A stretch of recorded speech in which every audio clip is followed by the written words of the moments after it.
เ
ราแรงถึงอยู่นี่ว่าไปไหนวันนี้ว่านี่น้ำรักแล้วนะ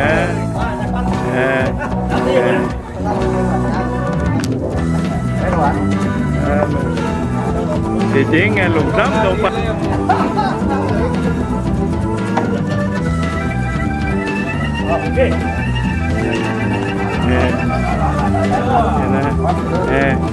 เต้มอยากได้ปลามากันนะ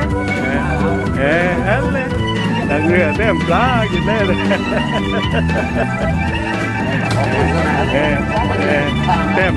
เต้มปลาโบกตุ้งนี่ไงทางเรือ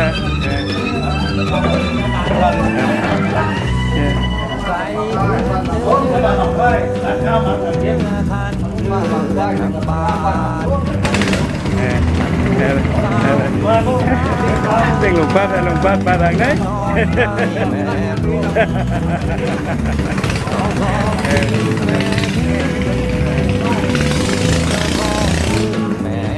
บ้านเห็นไหมเนี่ยนี่ผมมาจากบางควายแรงควายอย่าหันมาทางนี้โตกลางๆกันตรงกระเทือนเดนี่เดี๋ยวใจหมดเดียนนะมาต้นน้ำเค็มนุ่มมันจะมาต้นนุ่นน้ำเค็มมาแล้วพักกันยังอะไรกันเนี่ย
สั้นๆแล้วจากกันเท่านั้นเอ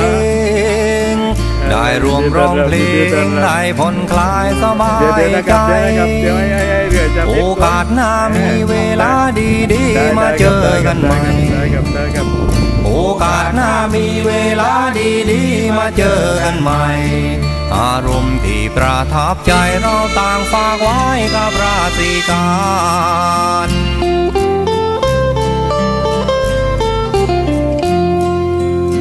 ท่ามกลางแสงไฟพูดความในใจอะไรต่างๆเป็นความจริงบ้างเพ้อฝันบ้างแลกเปลี่ยนกันไป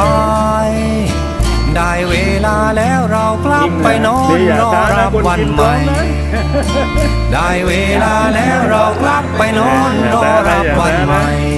ขอให้เดินทางปลอดภัยพบความสุขใจติดไปกับตัว